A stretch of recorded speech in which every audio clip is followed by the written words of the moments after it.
قالوا في الله ما لا يليق. قالوا في ربنا اللي ما يجيبش كان يقولوه.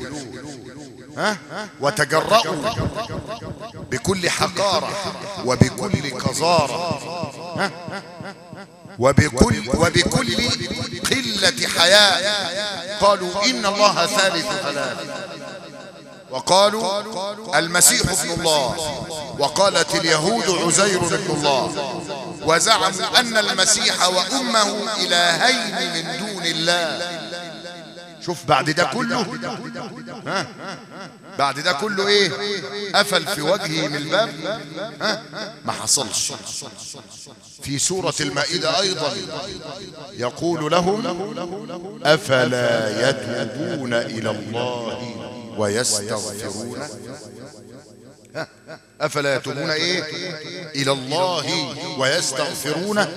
بل قالها صراحة مخاطبا على الذين على غير الملة الكفار. كل الذين كفروا ايه اللي يحصل يا عم الشيخ؟ ان ينتهوا، لو بطلوا البشاعة اللي هم فيها واستناروا بنور الاسلام وارادوا ان يعودوا، كل الذين كفروا إن ينتهوا يغفر لهم ايه؟ ما قد سلف، وإن يعودوا فقد مضت سنة الأولين. يبقى احنا هنا كلنا عبيد. حتى الحساب ما ادهوش لسيدنا النبي، قال له فتطردهم. لو حسبتهم ايه اللي يحصل؟ فتطردهم فتكون من الظالمين. صليت على سيدك النبي. طيب حاجة تانية أخيرة عشان الشيخ محمود يتفضل يمتعنا بالقرآن واحنا في ليلة مفترجة، في ليلة طيبة. ازاي يا عم الشيخ انت بتقف قدام ايد ربنا وتقول في الليالي الوترية او في ليالي رمضان تقول اللهم انك عفو كريم تحب العفو فاعف عني وأنت ما زلت لا تعفو عن أخيك؟ بتطلب العفو ونيجي نقول لك سامح ده هو، تقول أبدا ده لازم جلسة عرفية، ده لازم أجمع كفر ميت العبس والبلاد المجاورة. صليت على سيدك النبي. طب حاجة تانية، ازاي انت بتيجي تصلي التهجد وتصلي التراويح وتقرأ القرآن وتذكر ربنا وتصلي على سيدنا النبي وتطعم وافطار الصائم وغير ذلك من امور الخيرات، وما زلت على خصام مع اخيك الذي هو من ابيك وامك؟ صليت على النبي. لسه مخاصم اخوك بتضحك على ايه؟ انا بقول نكت يا عم الشيخ، ده انا بقول كلام حلو. صلى على النبي. والله انت راجل وجهك بشوش وحلو ازاي. صليت على النبي. بتصلي وبتصوم وبتقرا قرآن، والنبي قال حديث انت ما انتش واخد بالك منه خالص. ونيجي نقول لك سامحوا. ابدا مش هسامح ويعتزل. طب ايه رأيك بقى لو واحد غلط فيك وجي يعتزل لك وانت ما قبلتش العذر؟ انت مش هتشم ريحة الجنة. طب ما تصلي على النبي. حديث فيما معناه اذا اخطأ الانسان في اخيه ثم ذهب اليه وطلب منه العذر وطلب منه ان يسامحه وما سمحوش، فيما معناه قال النبي لن يشم رائحة الجنة. وفي حديث آخر لا يدخل الجنة قاطع. فنسأل الله أن يؤدبنا وأن يعلمنا وأن ينقينا وأن يخلصنا من أنفسنا. لو يعلم المدبرون عني مدى شوقي إليهم لتقطعت أوصالهم شوقا إلي. قل يا عبادي الذين أسرفوا على أنفسهم لا تقنطوا من رحمة الله إن الله يغفر الذنوب جميعا إنه هو الغفور الرحيم.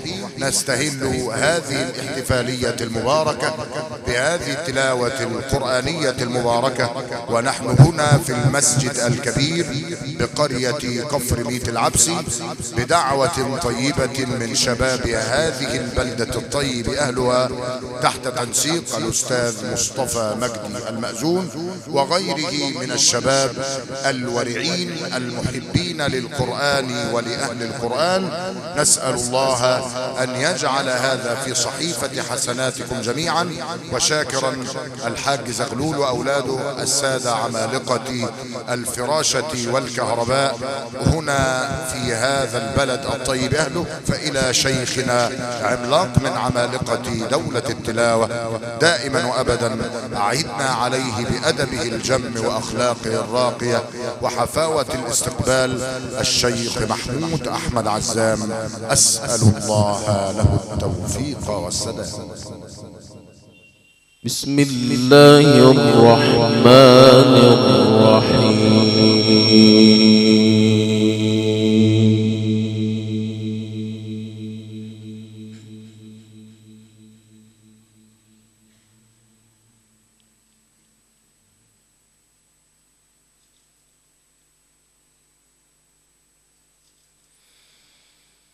ولقد أنزلنا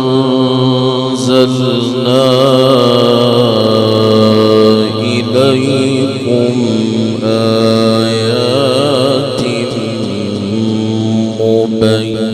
مبينات ومثلا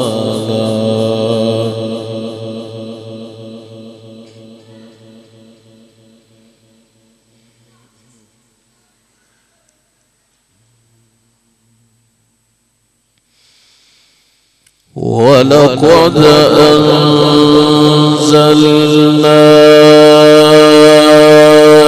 إليكم آيات مبينات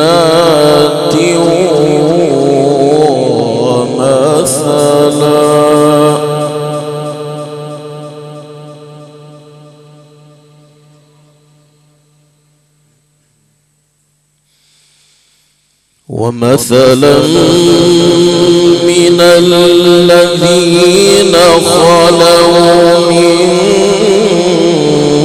قبلكم وموعظة للمتقين.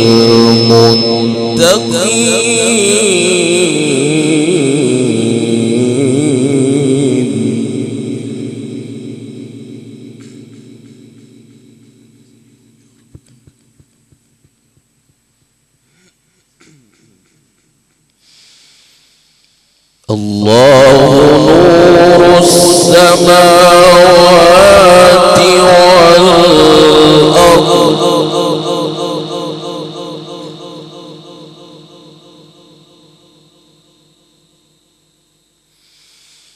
مثل نوره كمشكاة فيها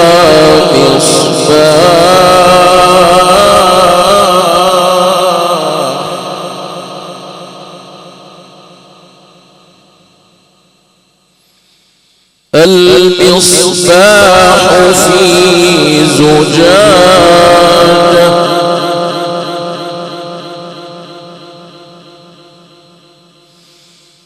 الزجاجة كأنها كوكب دري يوقد من شجرة مباركة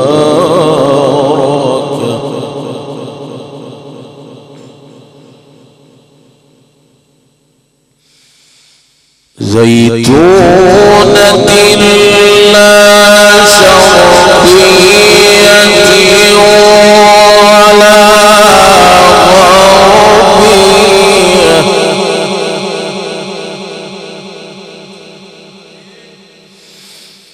يكاد زيتها يضيء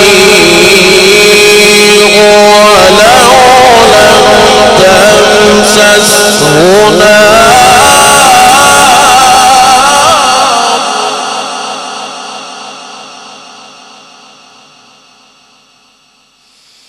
يكاد زيتها يضيء ولو لم تمسسه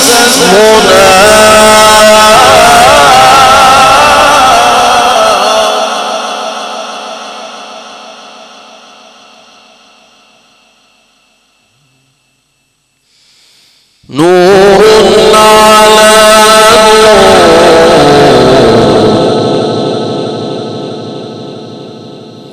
نور على نور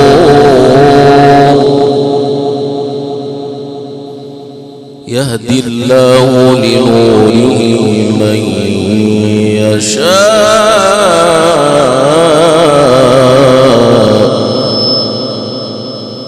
ويضرب الله الأمثال للناس والله بكل شيء عليم. بسم الله الرحمن الرحيم. ولقد أنزلنا إليكم آيات مبينات ومثلا ولقد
صلى الله عليه وسلم.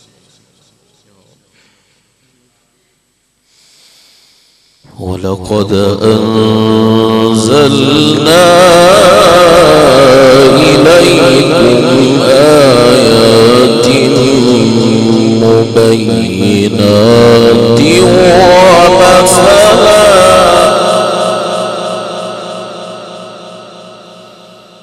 ومثلا من الذين خلوا من قبلكم وموعظة للمتقين.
الله نور السماوات والأرض مثل نوره كمشكاة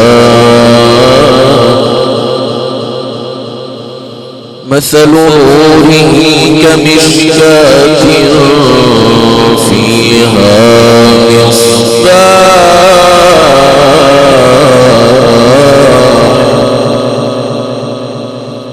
المصباح في الزجاجة كأنها كوكب دري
يوقد من شجرة مباركة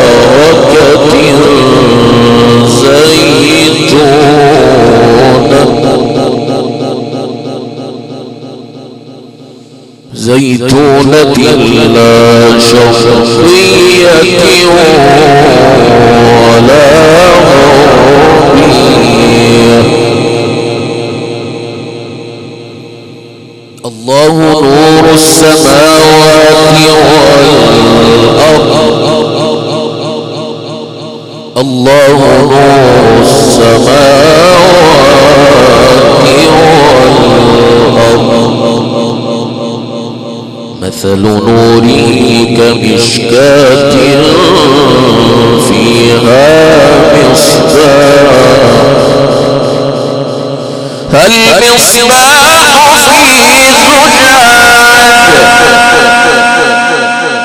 في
يكاد زيتها يضيء ولو لم تمسسه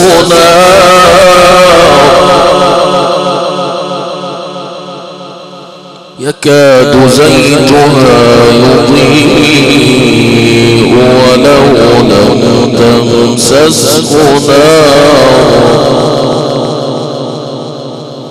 نور على نور على نور يهدي الله لنوره من يشاء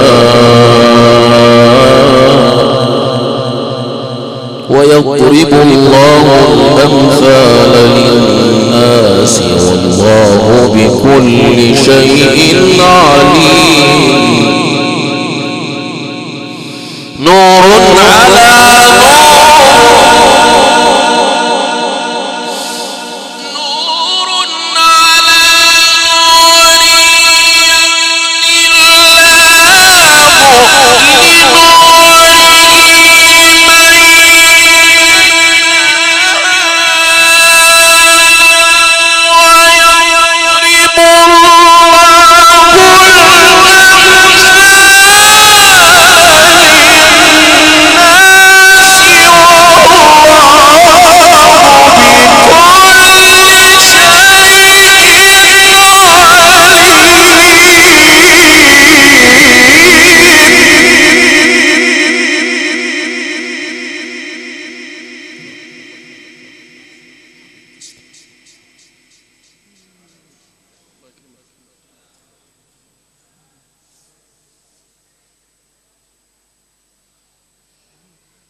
نور على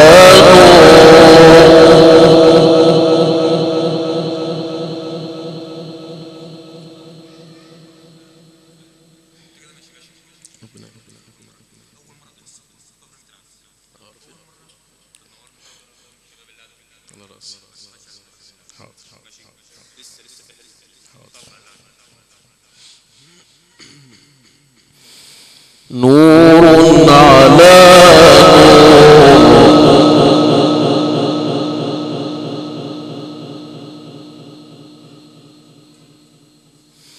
يهدي الله لنوره من يشاء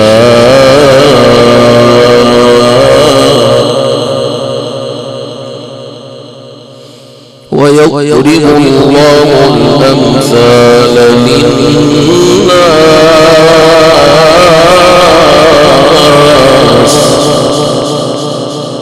والله بكل شيء عليم.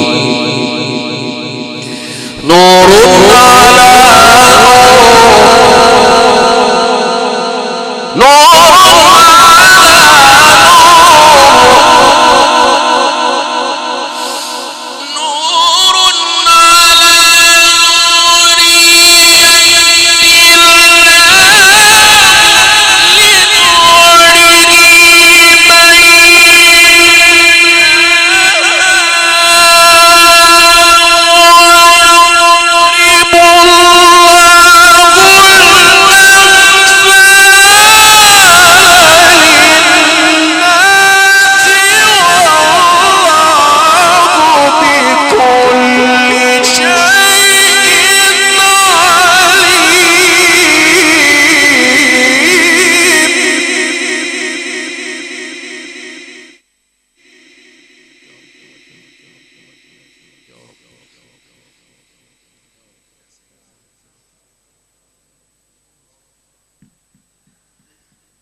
ويضرب الله الأمثال للناس والله بكل شيء عليم.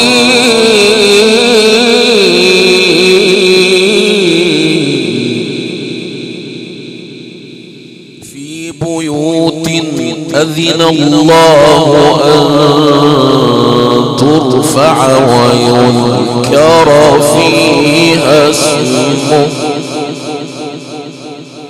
يسبح له فيها بالغدو والآصال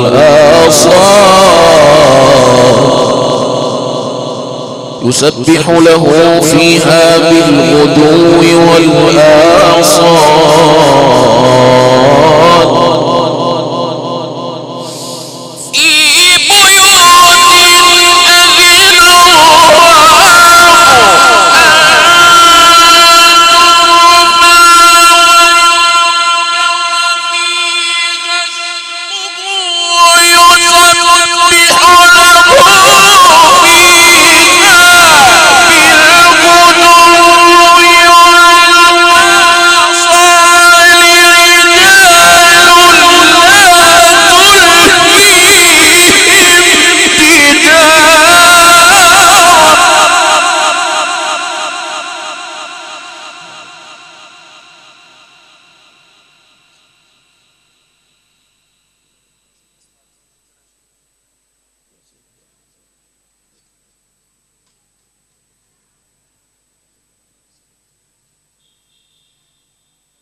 رجال لا تلهيهم تجارة ولا بيع عن ذكر الله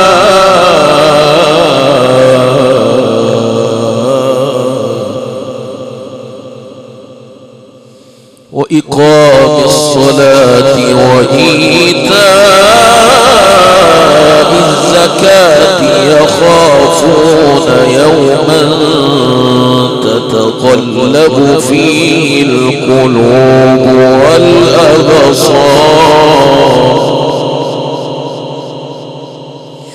في بيوت أذن الله أن ترفع ويذكر فيها اسمه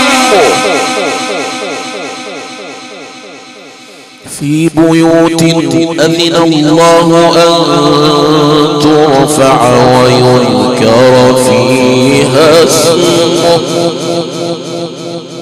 يسبح له فيها بالغدو والآصال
رجال لا تلهيهم تجارة ولا بيع عن ذكر الله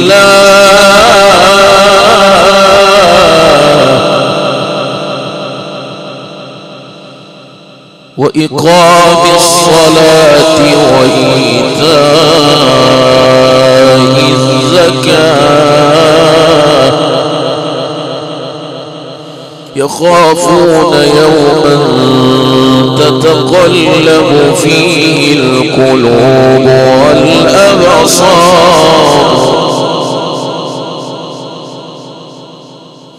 في بيوت أذن الله أن ترفع ويذكر فيها اسمه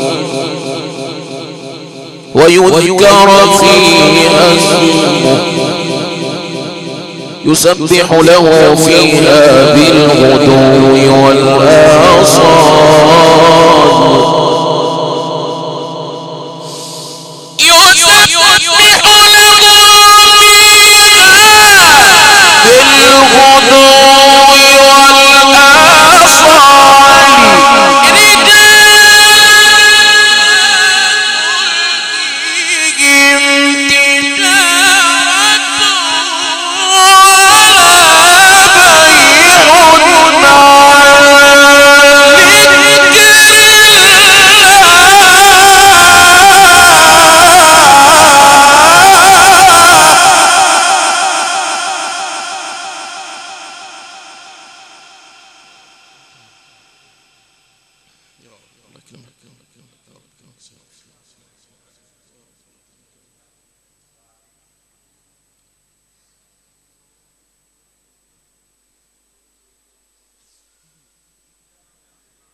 رجال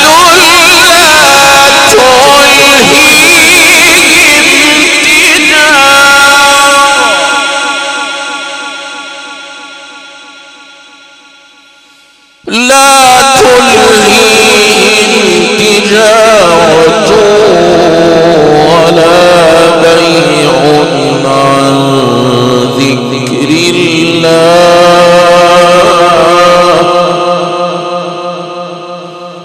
وإقام الصلاة وإيتاء الزكاة رجال لا تلهيهم تجارة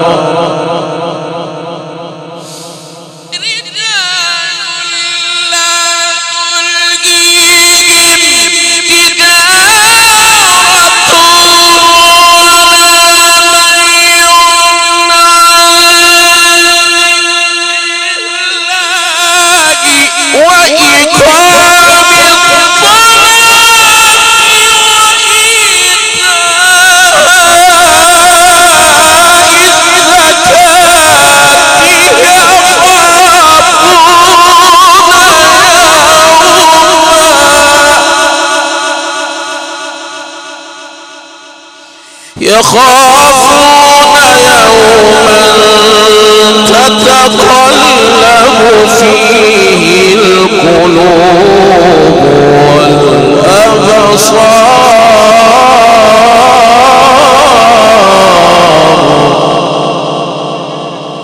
ليجزيهم الله أحسن ما عملوا ويزيدهم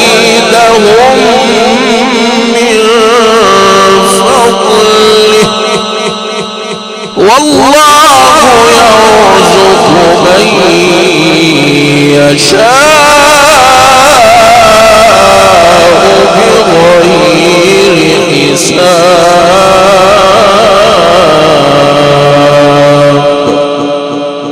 صدق الله العظيم.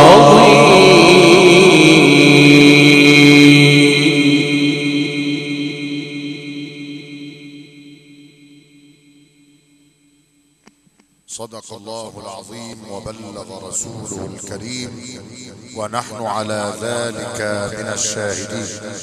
وهكذا أيها الإخوة المؤمنون استمعنا إلى هذه التلاوة القرآنية المباركة من شيخنا محمود أحمد عزام من علماء دولة التلاوة، وهنا في محافظة المنوفية وكذلك بمحافظة القليوبية.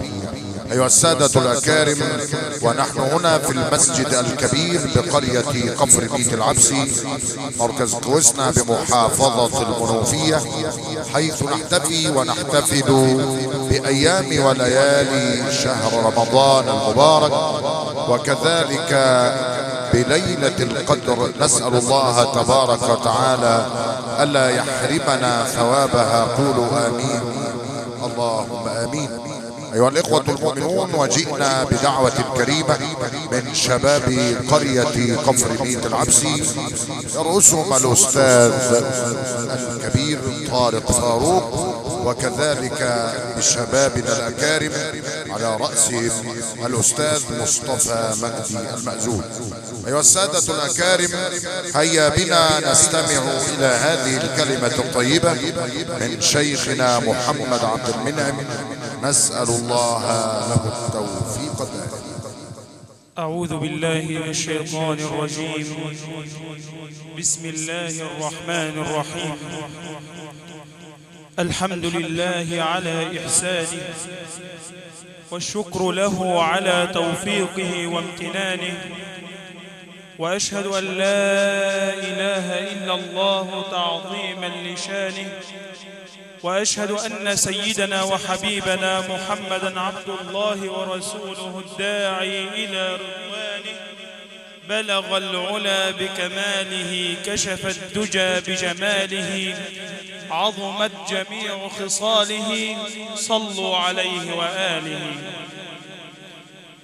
سيدي يا رسول الله، على قدري أصوغ لك المديح، ومدحك قد صاغه ربي صريحا. ومن أنا يا إمام الرسل حتى أوفي قدرك السامي شروحا، ولكني أحبك ملء قلبي، فأسعد بالوصال فتى جريحا، وأسعد بالوصال فتى معنى، يروم القرب منك ليستريحا. فموسى رد بعد سؤال ربي وأنت رأيته كشفا صريحا ألم نشرح ورب اشرح بيان لقدرك سيدي أصبح مديحا صلى الله عليه وسلم. اللهم صل وسلم وزد وبارك على نبينا محمد النبي الأمي العربي الهاشمي القرشي الأبطحي المكي المدني الزمزمي، واجعلنا يا ربنا من ورثة المقام المحمدي، اللهم آمين. يقول سيدنا صلى الله عليه وسلم: ألا إن لله في أيام دهركم لنفحات ألا فتعرضوا لها ألا فتعرضوا لها فلعله أن تصيب أحدكم نفحة من نفحات الله فلا يشقى بعدها أبدا. وربنا يعلم أن عمر هذه الأمة قصير، فجعل لنا نفحات كثيرة. بدأنا بشهر رجب الذي ترفع فيه الأعمال إلى الله، شهر الله المحرم، الشهر الأصم. ثم انتقلنا إلى شهر رسول الله صلى الله عليه وسلم ألا وهو شهر شعبان، ذاك الشهر الكريم الذي سمي بشهر رسول الله صلى الله عليه وسلم لأن الله أنزل فيه آية الصلاة على النبي صلى الله عليه وسلم: إن الله وملائكته يصلون على النبي يا أيها الذين آمنوا صلوا عليه وسلموا تسليما. بدأ الله بنفسه وثنى بملائكة قدسه وأمر جنه وإنسه أن صلوا عليه وسلموا تسليما. وسمي بشهر الترضية لأن الله أرضى فيه حبيبه صلى الله عليه وسلم بتحويل القبلة. قرأنا في سورة الضحى: ولسوف ترضى فسر قلوبنا ذاك الرضاء وحاشا يا رسول الله ترضى وفينا من يعذب أو يساء وأجمل منك لم تر قط عين وأجمل منك لم تلد النساء خلقت مبرأ من كل عيب كأنك قد خلقت كما تشاء. ثم ندخل على شهر رمضان. الخائب والخاسر هو من لا ينتهز هذا الشهر، لأن الله له عتقاء من النيران في هذا الشهر. فاللهم اجعلنا من عتقاء شهر رمضان ومن المقبولين. سيدنا صلى الله عليه وسلم صلوا عليه في يوم من الأيام يدخل إلى المسجد ويصعد درجات المنبر ويقول في الدرجة الأولى آمين، وفي الثانية آمين، وفي الثالثة آمين.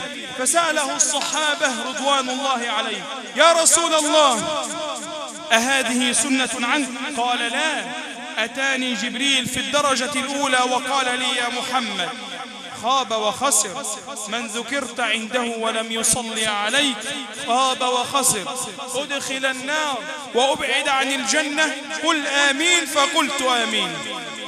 وفي الدرجة الثانية: يا محمد خاب وخسر من أدرك والديه أو أحدهما ولم يغفر له، أدخل النار وأبعد عن الجنة، قل آمين، فقلت آمين.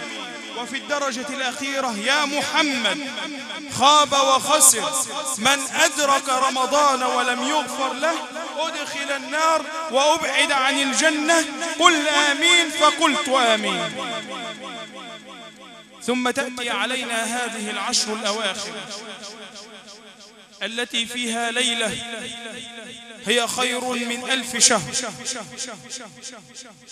قال الله فيها بعد بسم الله الرحمن الرحيم: إنا أنزلناه في ليلة القدر وما أدراك ما ليلة القدر، ليلة القدر خير من 1000 شهر، تنزل الملائكة والروح فيها بإذن ربهم من كل أمر، سلام هي حتى مطلع الفجر. ليلة خير من عبادة 1000 شهر. ليلة قد ترفع مكانك في أعلى عليين، بليلة، بقيام ليلة، بدعاء ليلة. ربما دعاء واحد يغير مصير حياتك كلها. وهذه هي النفحات، نسأل الله أن يعرضنا لهذه النفحات، اللهم آمين. طب كيف نستقبل ليلة القدر؟ بأن تعفو وتصفح عمن ظلمك. تعفو وتصفح عمن ظلمك. ولذلك أولا عندما قال الله تعالى في كتابه وإن الساعة لآتية، هقوم أصلي يوم القيامة خلاص قرب، هقوم أصلي، هقوم أزكي، قال لك أبدا، وإن الساعة لآتية فإيه؟ تصفح الصفح الجميل، تصفح عمن ظلمك.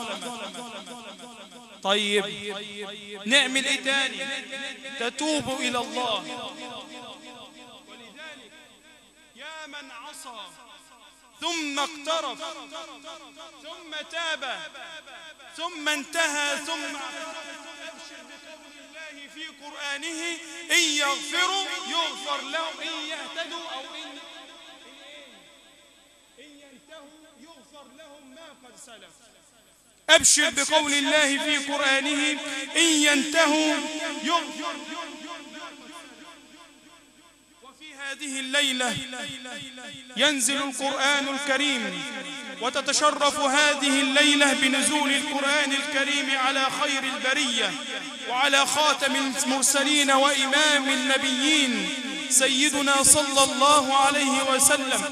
فيرفع الله من قدر هذه الليلة بأن أنزل فيها القرآن الذي أتى به النبي صلى الله عليه وسلم، وكان أميا لا يعرف القراءة، أتى بكتاب عربي مبين عجز الفصحاء والبلغاء والخطباء على أن يأتوا بمثله. تحداهم الله أن يأتوا بآية فعجزوا، أن يأتوا بعشر، أن يأتوا بسورة من مثله فعجزوا، بعشر سور فعجزوا، أن يأتوا بمثله فعجزوا. وكأن الله يقول لهم أين خطباؤكم وأين فصحاؤكم؟ أين لغتكم التي كنتم تقدرونها؟ ولذلك القرآن الكريم هو المعجزة الباقية إلى يوم الدين. كلما أردت أن يهديك الله في دنياك لأي أمر مهما كان اذهب إلى القرآن الكريم. الإمام الشافعي كان بيقول لك إيه؟ والله إني عندما أختم القرآن الكريم عدة ختمات حتى يهديني الله تعالى إلى ما أريد. ولذلك يقول لك إيه؟ ومن العجائب والعجائب جمة قرب كالعيس في البيداء تخشى الظنا والماء فوق ظهورها محمول. يقول لك الجمل موجود في الصحراء فوق ظهر المية وهو هيموت. انت برضو في ايدك القرآن، قدامك القرآن، قدامك النفحات دي كلها ومش قادر انك توصل لها.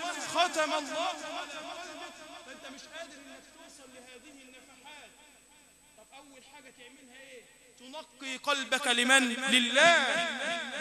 تتوب الى الله ثم تلتجئ إلى الله وتتوسل بسيدنا رسول الله صلى الله عليه وسلم أن يمدك الله بالنفحات. نسأل الله تعالى أن يبلغنا ليلة القدر، وأن يجعل لنا في ليلة القدر نصيب، وأن يجعل لنا في شفاعة نبينا نصيب، وأن يجعل لنا في جنته نصيب، وأن يجعل لنا في لذة النظر إلى وجهه الكريم نصيب. ونختم بالصلاة على الحبيب صلى الله عليه وسلم. يا من بحثت عن العطور جميلها ليكون عطرك بين الأنام نسيما، هل لي في أن أهديك عطرا فاخرا وهو الدواء إذا غدوت عليلا، هو قول ربي في كتابه: صلوا عليه وسلموا تسليما. اللهم صل وسلم وزد وبارك على سيدنا محمد وعلى آله وصحبه أجمعين، وكل عام وأنتم بخير. شكرا لشيخنا الشيخ محمد عبد المنعم على هذه الكلمات الطيبات المباركات، ونسأل الله تبارك وتعالى أن يجازي القائمين على هذا اللقاء خير الجزاء، وأن يجعلنا جميعا من المحبين المتحابين لدى سيدنا رسول الله وآل البيت الأكرمين. هيا بنا إلى أنوار النبي وآل النبي مع مبتهلنا المبتهل الشيخ محمود الحفناوي، أسأل الله له التوفيق الدائم. بسم الله الرحمن الرحيم. إن الله وملائكته يصلون على النبي يا أيها الذين آمنوا صلوا عليه وسلموا تسليما.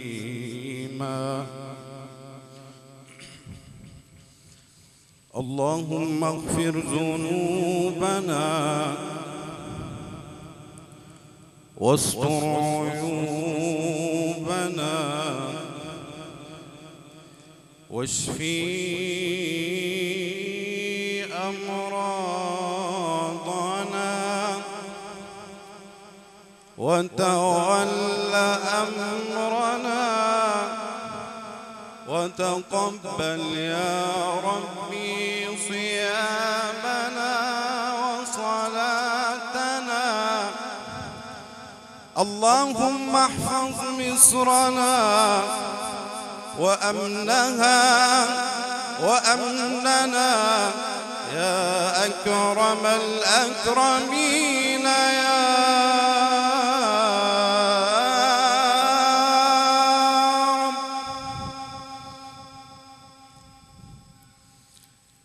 يا رب بالمصطفى بلغ مقاصدنا.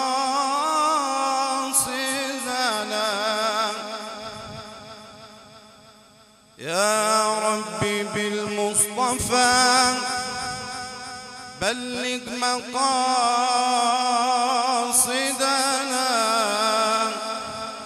واغفر لنا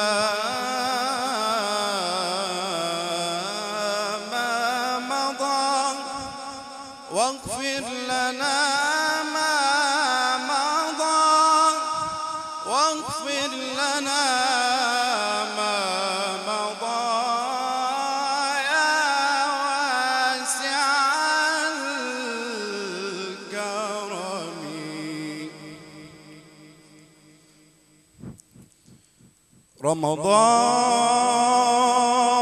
رمضان يا شهر القرآن،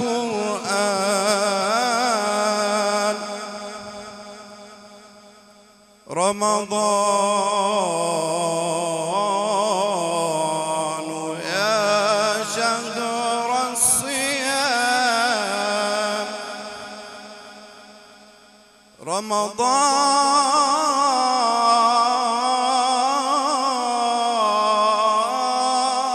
رمضان لا تمضي وفينا غافلون.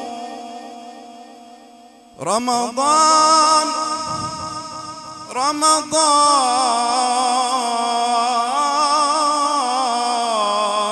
لا تمضي وفينا غافلون. ما كان يدعو الله أو يتوسل، ما كان يدعو الله، ما كان يدعو الله أو يتوسل. بكت العيون بكت العيون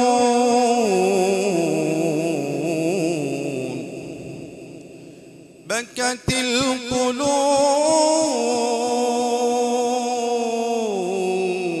على وداعك حرقة. كيف العيون إذا رحلت ستفعل؟ فعساك ربي فعساك ربي قد قبلت صيامنا، وعساك كل قيامنا تتقبل. يا ليلة القدر يا ليلة القدر المعظم أجرها، هل اسمنا في الفائزين مسجل؟ كم قائم كم راكع كم قائم كم راكع كم ساجد قد كان يدعو الله بل يتوسل. يا من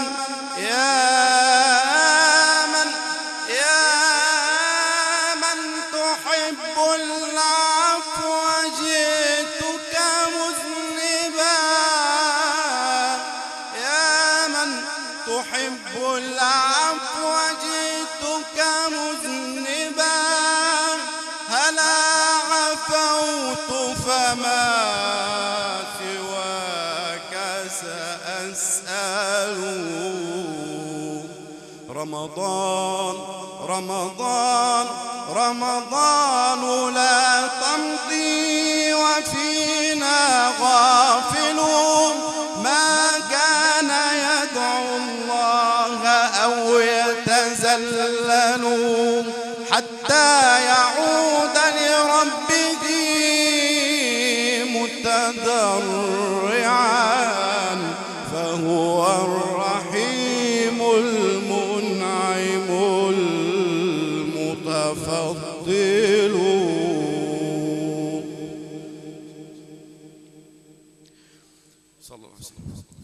سيدي يا رسول الله،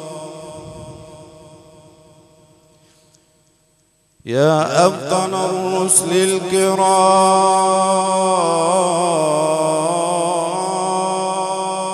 جميعهم، يا أفضل الرسل الكرام جميعهم،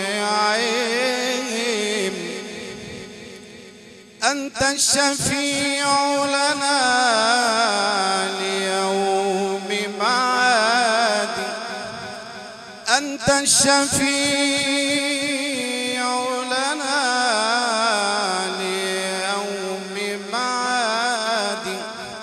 فضياك عم المشرقين بنوره، فضياك يا رسول الله عم المشرقين بنوره. منذ استنار الكون بالميلاد،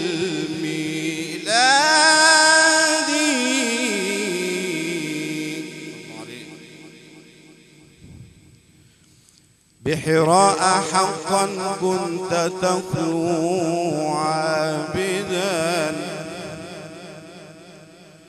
بحراء حقا كنت تخلو عابدا ربا كريما ربا رحيما بحراء حقا كنت تخلو عابدا ربا كريما ربا كريما واسع الإمداد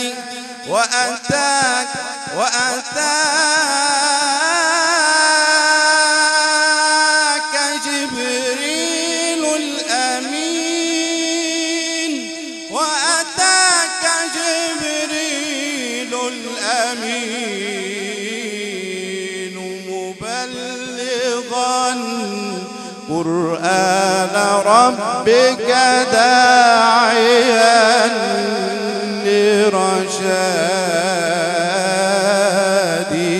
لرشادي صلى الله على محمد صلى الله عليه وسلم صلى الله على محمد صلى الله عليه وسلم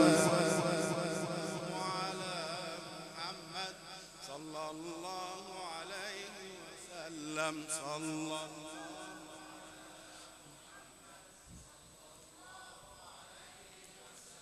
يا روضة يلي فيك التجلي من العلالي نزل تملي يا روضة يلي فيك التجلي من العلالي نزل تملي على ضيوف الحبيب محمد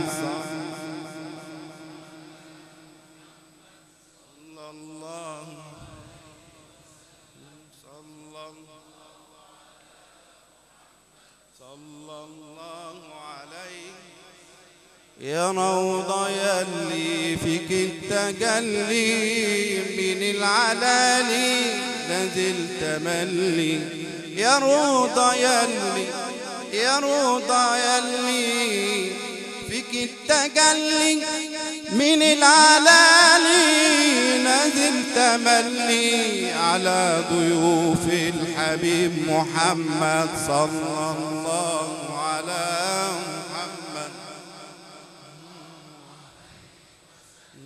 صلى الله على محمد وشهدت نور أنا شهدت نور لما شهدت نور وأنا بزور شهدت نور وأنا بزور فرح فؤادي وزاد سروره لما شهدت نور وانا بزور فرح فؤادي وزاد سروره وانا امام الحبيب محمد صلى الله عليه وسلم صلى الله على محمد صلى الله عليه وسلم أدم الصلاة على الحبيب أدم الصلاة على الحبيب فصلاته نور الصلاة على الحبيب نور أدم الصلاة على الحبيب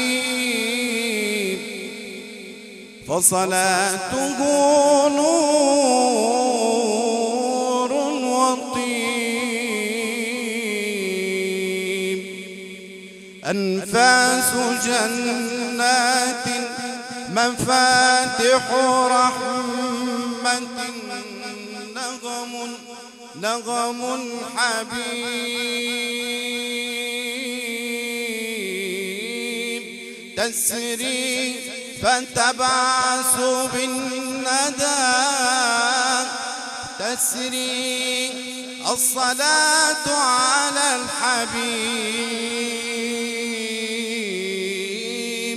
تسري فتبعث بالندى والريل الروح الجديد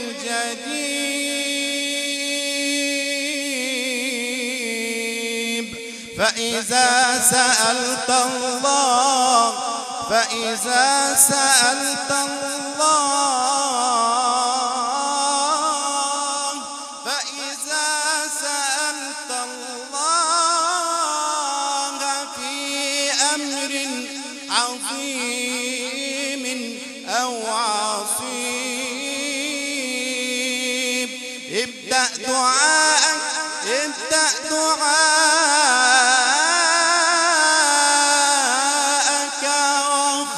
واختتمه بالصلاة على الحبيب اللهم صل وسلم وزد وبارك عليه.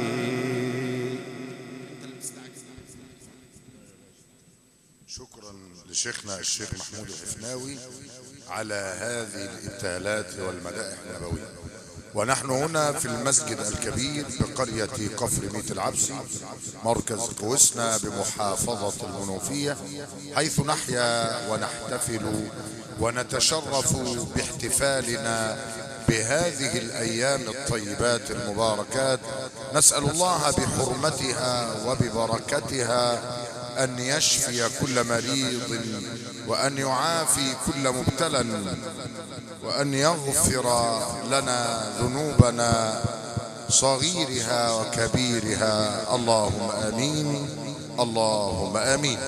أيها الإخوة المؤمنون، ما زلنا في أنوار النبي وآل النبي. هيا بنا قبل أن نختم بالقرآن الكريم مع شيخنا الشاب ابن قرية دمهوك مركز كوسنا بمحافظة المنوفية الشيخ محمد العش، نعيش مع فاصل قصير. وركز يا عم الشيخ أحمد حسان في فاصل قصير لكي لا نطيل على حضراتكم ونحن في هذه الليلة الطيبة المباركة. هيا بنا مع مبتهلنا الشيخ أحمد حسان. يا أيها المختار من خير الورى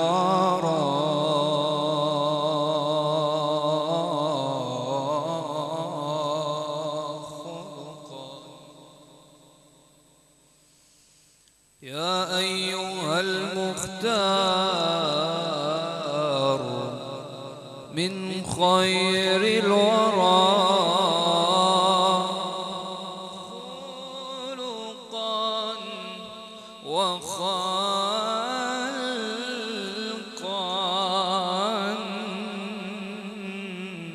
خلقا وخلقا بالكمال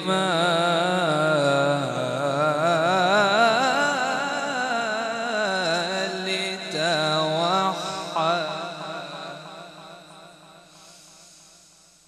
يا أيها المختار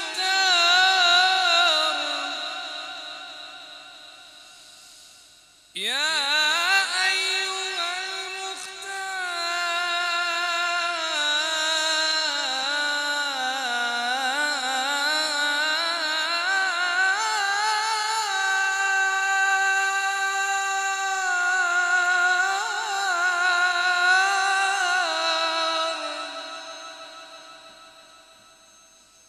لمدحه ماذا أقول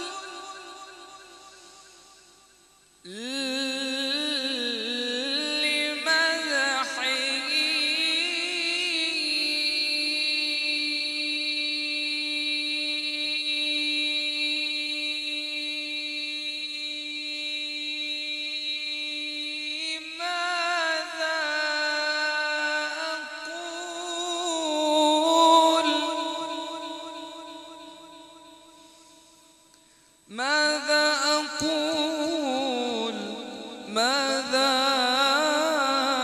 أقول ماذا أقول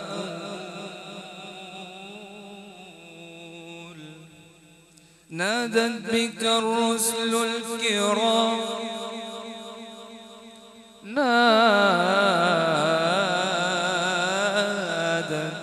نادت بك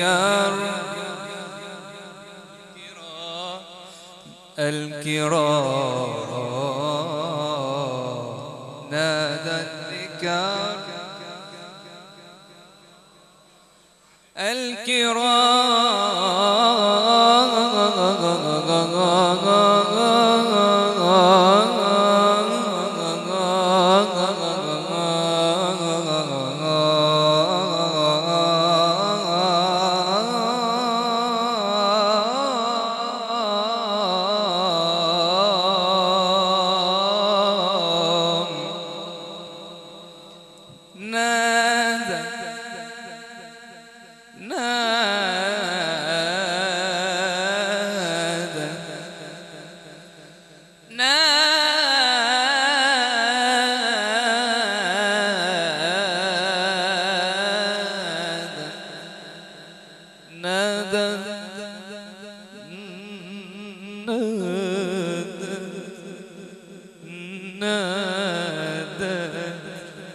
نادت بك الرسل الكرام نادت بك الرسل الكرام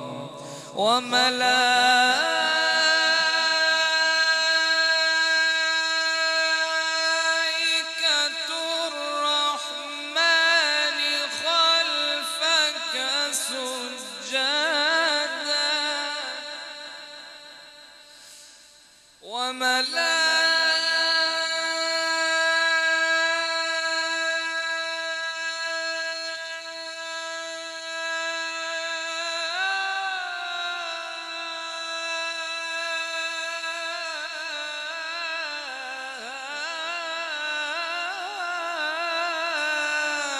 ملائكة الرحمن خلفك سجدا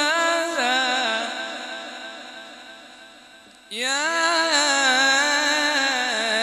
غوث الندى طه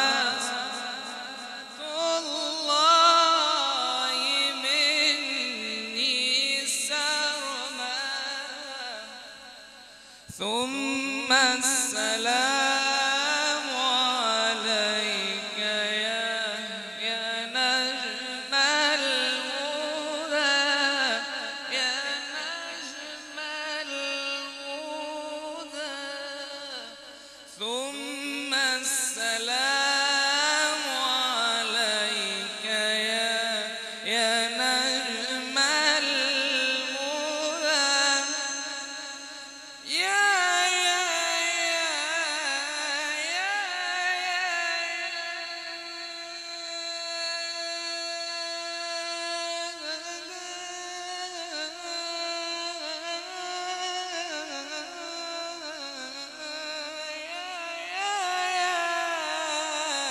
نجم الهدى ثم السلام عليك يا نجم الهدى الصلاة والسلام عليك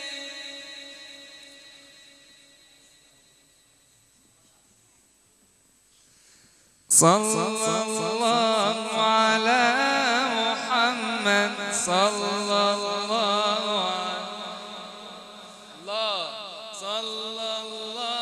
على محمد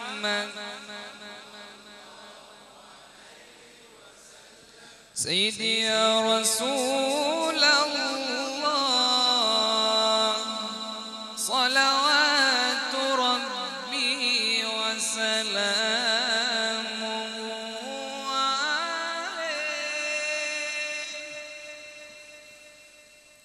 سيدي يا رسول الله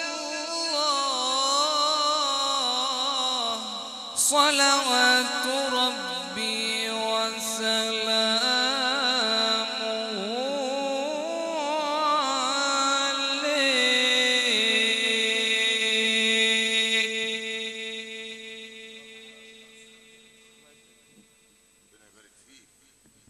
شكرا لمبتهلنا الشيخ أحمد حسان على هذه الابتهالات والمدائح النبوية. بارك الله في شبابنا من أقاموا على إقامة هذا الاحتفاء وهذه الأمسية الدينية بمناسبة أيام وليالي شهر رمضان المبارك.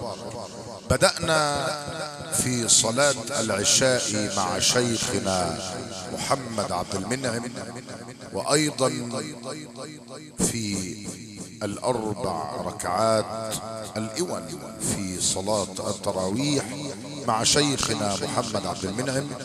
وبعد ذلك وفقني المولى تبارك وتعالى لكي أختتم شعائر صلاة التراويح.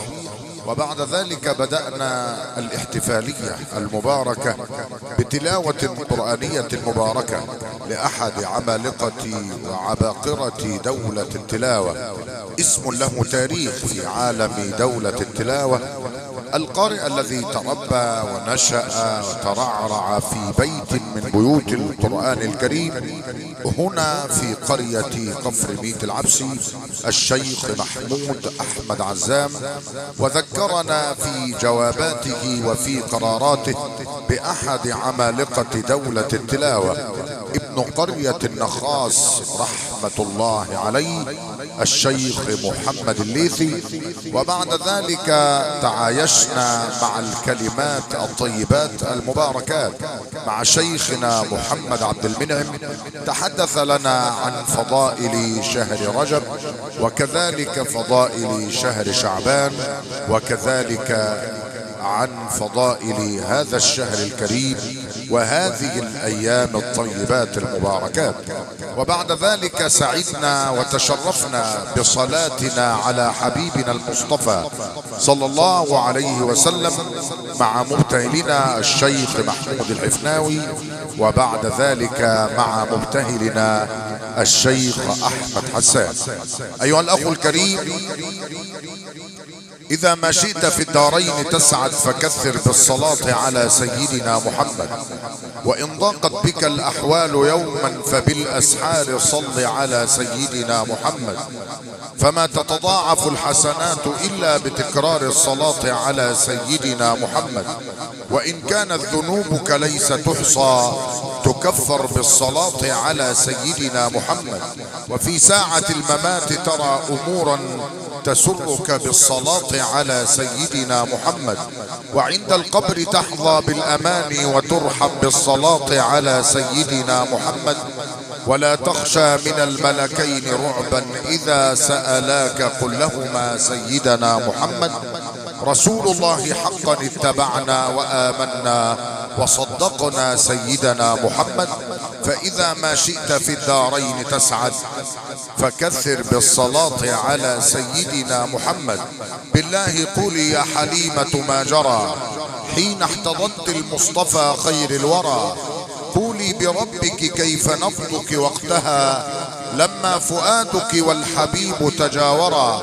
قالت رأيت الصبح يشرق نوره من نور وجه المصطفى مستبشرا، والليل شد رحاله وتوهجت شمس الهداية فوق هامات الذرى. صلى عليه الله ما رفعت له كف الدعاء وما المؤذن كبرا، وعليه صلت في السماء ملائك يا سعد من صلى عليه وأكثرا. نختم بهذه التلاوة القرآنية المباركة لشيخنا الشاب محمد العش من عمالقة دولة التلاوة. وأشكر من شرفني أن ألتقي بحضراتكم. في الهاتف الأول كان مصطفى مجدي المأذون حبيب أهل القرآن، ثم بعد ذلك أكد علي أيضا من يهل علينا بأدبه الجم وأخلاقه الراقية في جميع المناسبات، المعلم عاطف الشافعي أبو غنيم. نسأل الله أن يبارك في من ساهموا على هذه الاحتفالية وفي هذا اللقاء القرآني الكريم. وإليكم تحياتي أخوكم موسى صقر إلى آيات مسك الختام عبر قناة شيخ قرآن العالمية. وتحياتي لأحد عمالقة دولة التلاوة الذي تشرفت أن أكون بصحبته هنا في مسقط رأسه، الشيخ محمود أحمد عزام. وتحياتي لحضراتكم جميعا وللسادة كبار مقاولي الفراشة والكهرباء العالمي هيثم زغلول وفادي زغلول وعلاء زغلول. وأيضا تحياتي لكل من شرفنا من هذه البلدة الطيب أهلها وللبلاد المجاورة. وتحياتي لشباب هذا البلد الطيب أهله، هذا شيء عظيم. أيضا لمعتز زهران ولكل الشباب الأكرمين وهنا في قرية كفر ميت العبسي. وتحياتي لمن أسس هذه الرابطة الطيبة الأستاذ طارق فاروق. وإلى القرآن الكريم مع شيخنا محمد العش. أعوذ بالله من الشيطان الرجيم.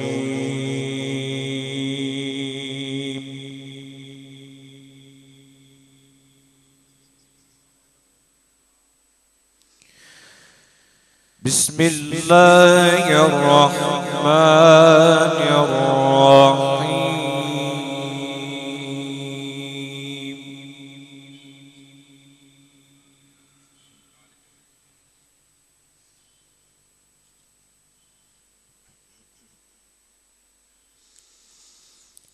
ما كان على النبي من حرج فيما فرض الله له،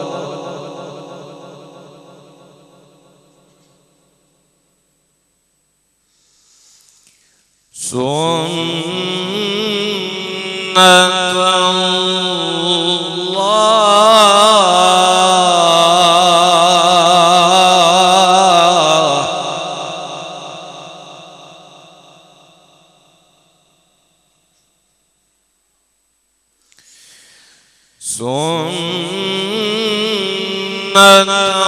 الله في الذين خلوا من قبل، وكان أمر الله قدرا مقدورا.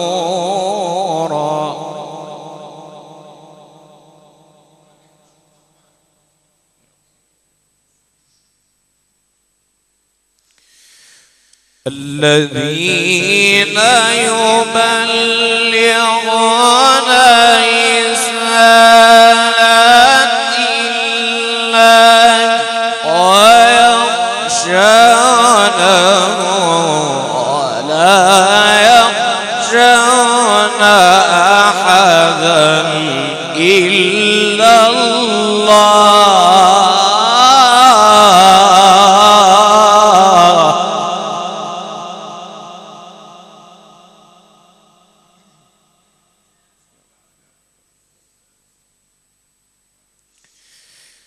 الذين يبلغون رسالات الله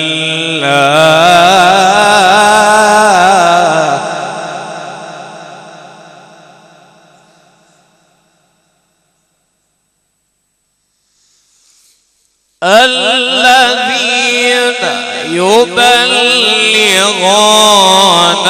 رسالات الله ويخشونه ولا يخشون أحدا إلا الله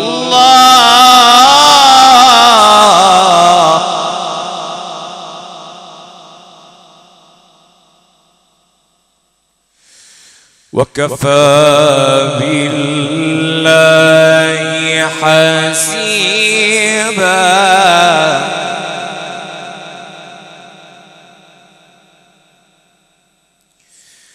بسم الله الرحمن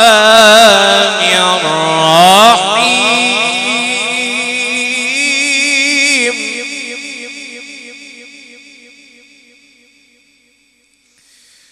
ما كان على النبي من حرج فيما فرض الله له سنة الله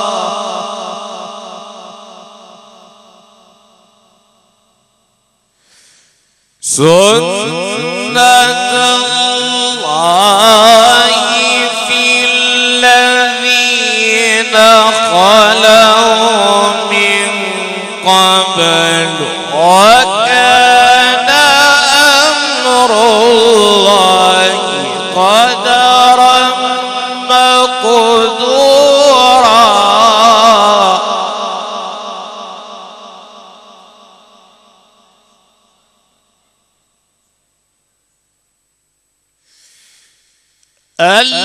الذين يبلغون رسالات الله ويخشونه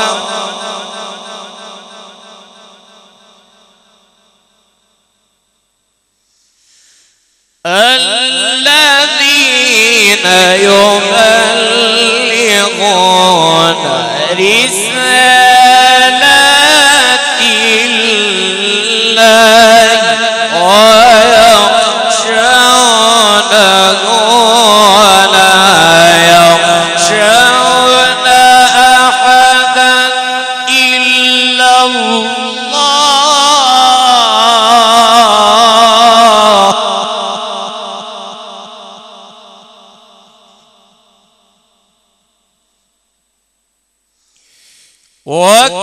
وكفى بالله حسيبا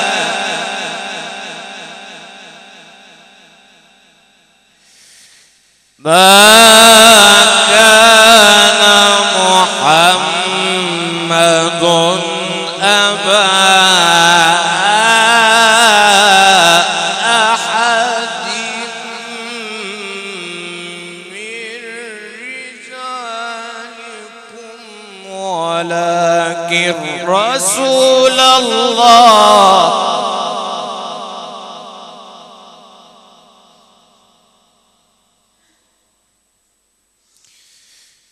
ما كان محمد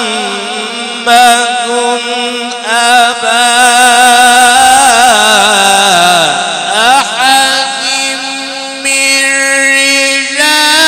رجالكم ولكن رسول الله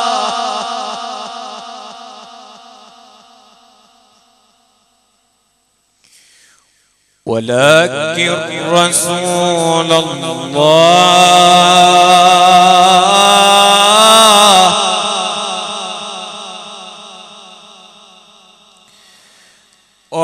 ولكن رسول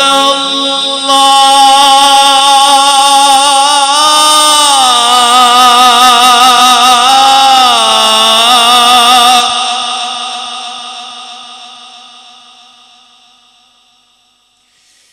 ولكن رسول الله وخاتم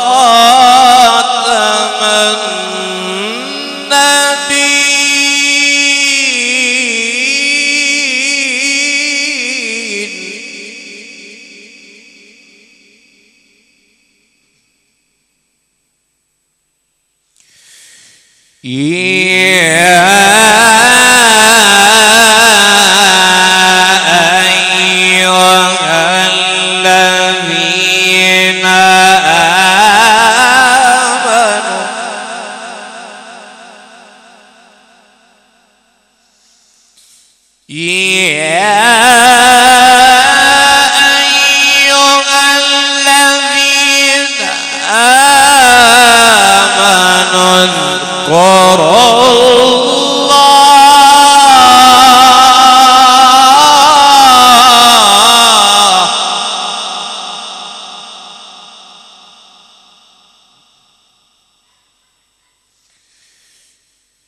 اذكروا الله ذكرا كثيرا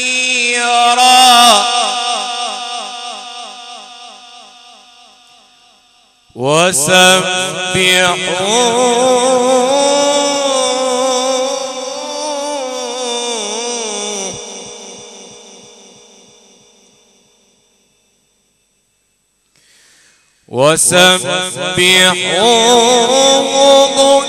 بكرة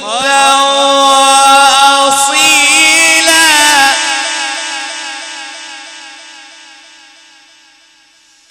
هو الذي يصلي عليكم وملائكته ليخرجكم من الظلمات إلى النور.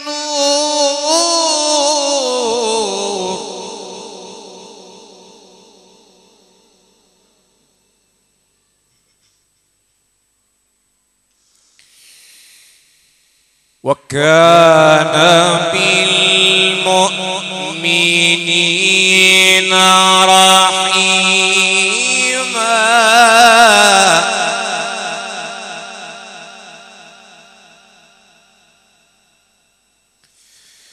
تحيتهم يوم يلقونه سلام.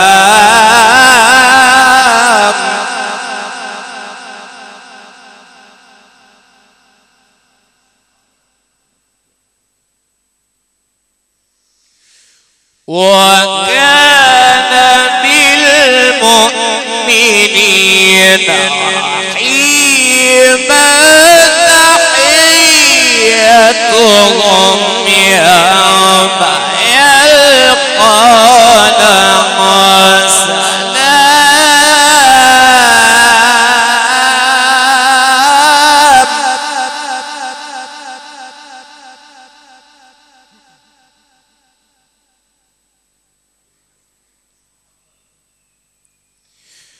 وأعد لهم أجرا كريما.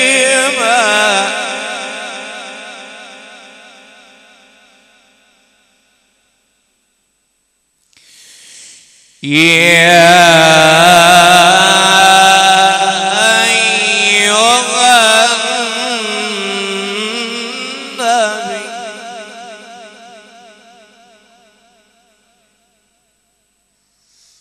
إنا أرسلناك شاهدا ومبشرا ونذيرا وداعيا إلى الله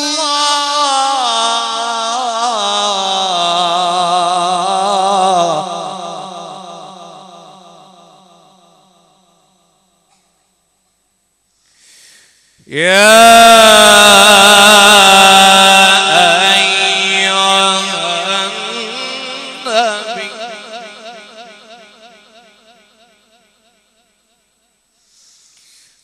إنا أرسلناك شاهدا ومبشرا ونذيرا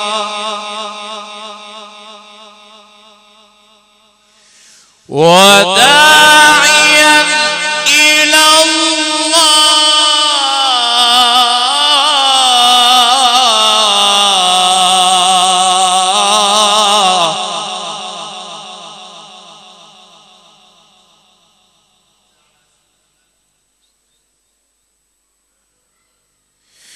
يا أيها النبي إنا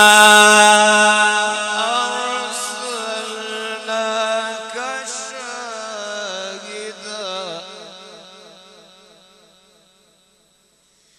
شاهدا ومبشرا ونذيرا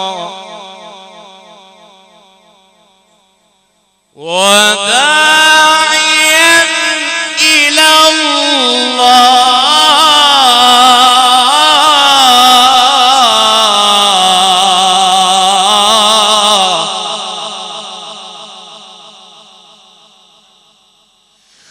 وداعيا إلى الله بإذنه وسراجا منيرا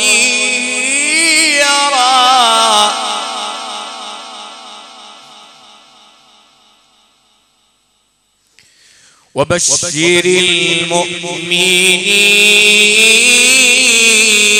المؤمنين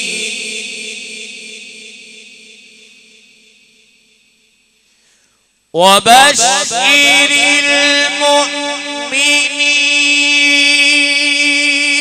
المؤمنين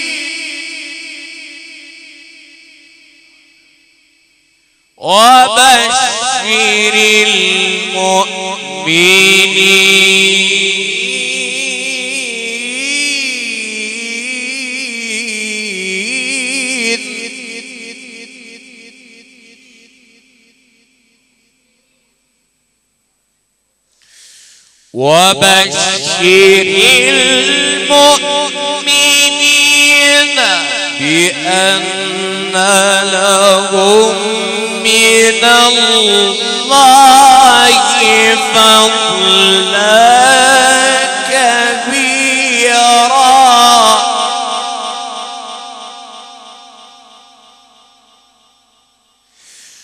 ولا تطع الكافرين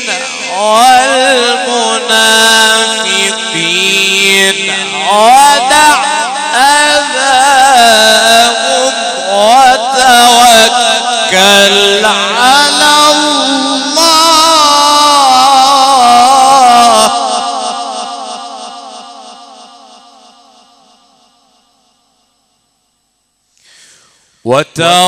وتوكل على الله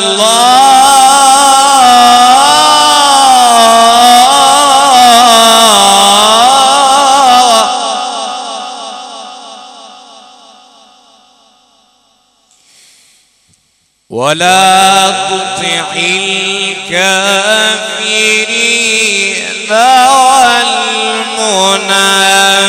والمنافقين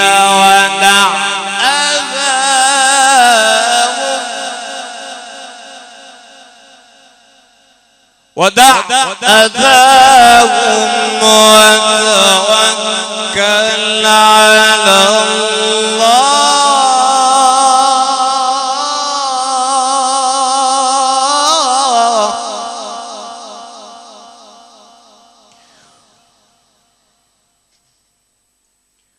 وتوكل على الله وكفى بالله وكيلا صدق الله العظيم. الفاتحة.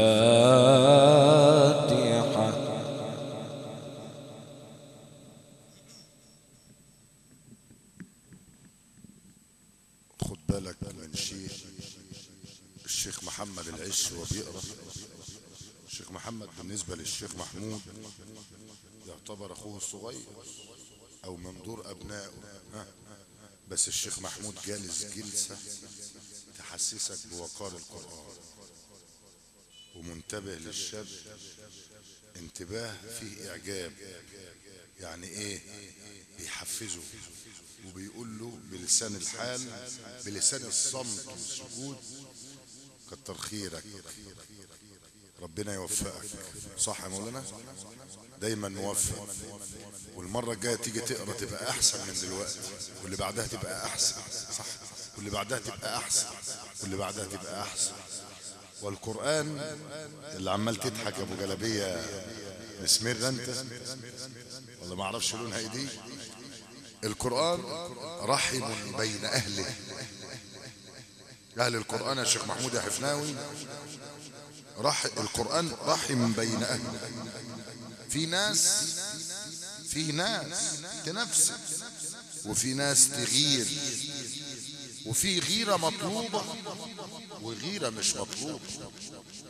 الغيرة المطلوبة ان يكون واحد عنده معلومات من ضوابط الوقف والابتداء والأحكام ومخارج الحروف وغيرها من المدود ومن الإضغام ومن الإخفاء ومن الإظهار ومن الإقلاب ومن كل أحكام التجويد.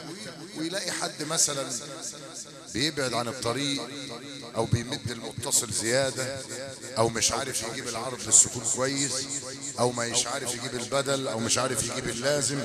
خدت بالك؟ دي غيرة مطلوبة، ان انت تغار على كلام المولى تبارك وتعالى. وما تيجي تنصح واحد برضه مش في الملأ وتقول له انت عملت كذا وانت سويت كذا، لا. والغيرة اللي مش مطلوبة ان انا نفس من الشيخ فلان وهو اصغر مني سنا، اكمنه بدأ يلمع وبدأ يعلو تعلو الهمة بين عالم دولة التلاوة. خدت بال حضرتك؟ فده الشيء اللي لفت انتباهي من الشيخ محمود، قاعد كده وماسك ايديه الاتنين على ركبته كده وقاعد منتبه، انتباه فيه تبسم وفيه اعجاب. وها هم اهل القرآن كالبستان. اهل القرآن دول عاملين زي البستان. انت بتحب التفاح وغيرك بيحب الرمان وغيرك بيحب الموز وغيرك بيحب الخوخ وغيرك بيحب الجوافة وغيرك بيحب موسى. سمعتني الصلاة على رسول الله كده انت عشان تبقى كويس يا محمود. اي خير. فإذا دخلت فيه فعليك أن تقتطف من كل بستان زهرة. يعني دلوقتي في ناس بقى التراب أصبحت تراب، ولكن ذكراهم موجودة ليه؟ بالقرآن. اوعى تقول محمود عزام مع حفظ الله قبله حلم، تبقى غلطان. قول القرآن اللي حلاه، والقرآن اللي علاه، والقرآن اللي خلاه له مكانه، والقرآن اللي أصبح له شأن بالقرآن. مش سيدنا النبي بيقول ايه؟ زينوا أصواتكم بالقرآن، ما قالش زينوا القرآن بأصواتكم. تفرق. معايا يا عم الشيخ؟ يا ابو وجهي بشوش زي العسل بالصلاة على النبي. صليت على سيدك النبي. الشيخ هو بيقرأ دلوقتي وبدأ الأمسية، كلنا بما فينا الراجل ده، الراجل الطيب ابو جلبه ده كان عمال يقول الله يرحمك يا شيخ الليثي. صح؟ الله يرحمك يا شيخ ليثي، يا شيخ محمد يا ليثي. ليه؟ راجل بينفحنا بجواباته، بالعرب اللي كان بيعملها بقدر الامكان، بيفكرك بالناس الحلوه. حلو. هو بيحب الشيخ الليثي وغيره بيحب الشيخ سيد متولي من القراء يعني، وغيره من القراء بيحب الشيخ البنا، وغيره من القراء بيحب الشيخ كامل يوسف الباتيمي، وغيره بيحب الشيخ الشحات انور، وغيره بيحب الشيخ محمد عبد الوهاب الطنطاوي، وغيره بيحب الشيخ حصان، وغيره بيحب الشيخ الزامل، وغيره بيحب الشيخ ضيف، وغيره بيحب الشيخ شكري البرعي. وهكذا. سمعتنا الصلاة على رسول الله، وغيره بيحب الشيخ مصطفى اسماعيل، وغيره بيحب الشيخ المنشاوي، وهكذا. القرآن هو اللي حل الناس دي، هو اللي عمل لهم مكانة. من أراد الدنيا، ده كلام مين؟ انت مستعجل انا عارف، بس انا برضو هنكد عليك عيشتك انت وهيثم اخوك، وهأخركم شوية. من أراد الدنيا فعليه بالإيه؟ بالقرآن. ومن أراد الآخرة فعليه بالقرآن. ومن أرادهما معا فعليه بالقرآن. فأنت عندك شاب وصوته حلو، أو ابن وصوته حلو، أول حاجة تعملها ما تستعجلش عليه، استنى على الطبخة على ما تستوي، وديك كتاب، وديه عند شيخ. اللي ما حفظش عند شيخ ما حفظش، صح يا مولانا؟ ها؟ سمعتني الصلاة على رسول الله. وديه عند شيخ. اهتموا بالمواهب اللي في القرى، في مواهب مدفونة مغمورة مبهمة، فجأة بتسمع عن فلان ظهر وبقى بيروح هنا وبقى بيروح هنا وبقى بيروح هنا وبقى بيروح هنا، فجأة بتسمع عن فلان، فجأة بتسمع عن فلان. الناس دي اهتم بالنشر اللي في بلادك اللي في بيتك، بدل ما ابنك دلوقتي القدوة بتاعته يقعد وقت الفطار مش عارف قدام المسلسل نهو وقدام البرنامج نهو، ها، وقدوته دلوقتي فلان من الممثلين وفلان من المغنيين. لا، احنا عاوزين يبقى قدوتنا فلان محمود عزام في بلدنا كفر ميت العبس. تروح الشرقية تسمع اسم محمود عزام، تروح القليوبية تسمع اسم محمود عزام مع حفظ الله قبله، تروح اي مكان تسمع اسم فلان. برضه هنا في المنوفية تروح اي مكان تقول الشيخ فلان يقول لك ايوه، الشيخ فلان ايوه، الشيخ علان ايوه. ففي هنا ايه؟ في هنا بروتوكول وهيبة وهيبة ومكانة. انت بتفتخر بالشباب لما يكون شاب صوته حلو بيصلي بيك التراويح وبيصلي بيك القيام وبيصلي بيك التهجد وانت بتبكي، ها، بيحسسك بيخشع، ها، ولا ايه؟ انما المؤمنون الذين اذا ذكر الله وجلت قلوبهم واذا تليت عليهم اياته ايه؟ زادتهم ايمانا. فديت اللفتة الطيبة اللي انا شفتها بعيني وانا جالس في الخلف كده اخر المسجد، شايف الشيخ محمود عزام قاعد في سكون وفي طمأنينة وبينظر للشاب المحترم. ان نسأل ربنا ان يوفقه وان يعلمه وان يزيده، ها، معايا، وان يكون احسن واحسن في المرات القادمة. والنهاردة ما شاء الله كويس جدا، نتمنى له المزيد والمزيد والمزيد. خدت بال حضرتك؟ صليت على سيدك النبي؟ ادي الوضع كله. تقول ايه؟ تقول يا مصطفى اخوك كبير مين؟ انا؟ لا، يسمع كلام الشيخ محمود. انا ايش يكون يا ابني بين اهل القرآن؟ اللهم اغفر لحينا وميتنا، قولوا امين.